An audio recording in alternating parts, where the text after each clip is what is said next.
April వస్తుంది. పెద్దలకు, గ్రామ ప్రజలకు, పత్రికా మీడియా వారికి అందరికీ కూడా నమస్కారం. ఈరోజు మన ఎస్కోట్కి సంబంధించి రేగపుణ్యగిరి మీకు వినోద్ చేస్తున్నాం మేడం గారు.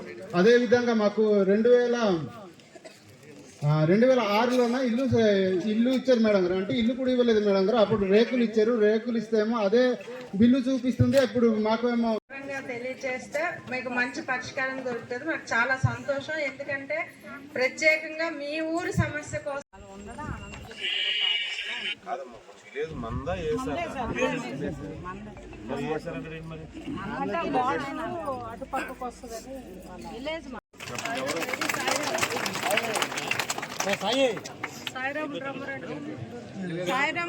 ఈ ఉమ్మడి ప్రభుత్వానికి గిరిజన మీద తెలియజేస్తుంది. మరి ముఖ్యంగా మనం సార్ ఇక్కడికి వచ్చారు కాబట్టి మన సమస్య కూడా తెలియజేయాలి. అదేవిధంగా మనకు ఎస్కోటలో కార్పొరేషన్ ఏర్పాటు చేస్తే బాగుంటుంది అనేసి జిల్లా కలెక్టర్ గారికి చెప్తున్నాను. మన ఎమ్మెల్యే గారికి కూడా చెప్తున్నాను.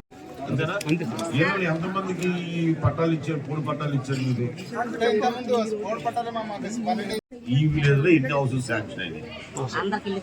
ఒకసారి పీడీ హౌస్ ఫోన్ చేసుకొని తెలుసమ్మా.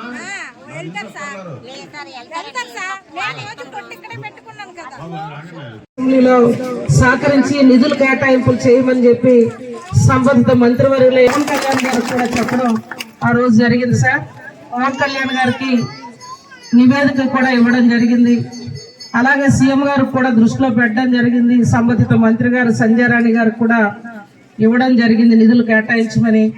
మరి వాళ్ళ తమను నేను కోరేది తమ సహకారంతో, అంటే కేంద్రం నుంచి మరి మార్చి బడ్జెట్ లో నిధులు అనేవి కూడా ఈ గ్రామాలన్నిటికీ కూడా మంత్రివర్యులు ఇస్తామని మాట ఇచ్చారు.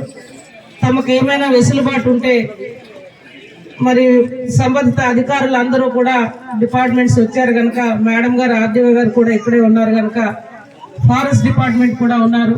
తమరు ఆదేశాలు ఇస్తే ఉపాధి హామీలో ఏమైనా నిధులు కేటాయింపులు చేసి ఈ డోలి మూతలకి స్వస్థకి మాకు సహకరిస్తారని, పెద్ద మనసుతో తమరు ఆశీర్వదిస్తారని నేను తమ దృష్టిలో ఈ విషయం ప్రస్తావిస్తూ, ఇదే కాదు సార్, మరి ఇందాక స్థానిక సమస్యల మీద కూటమి సోదరులు చెప్పారు. అంగన్వాడీ భవనం ఒకటి, మంచినీళ్ళ సౌకర్యం, అలాగే చిన్న చిన్న మౌలిక వసతులకు సంబంధించి పైన డ్రైన్స్ అని, అదేవిధంగా పోడు వ్యవసాయానికి సంబంధించిన పట్టాల వాళ్ళకి మంజూరు కోసం, అలాగే కొత్త హౌస్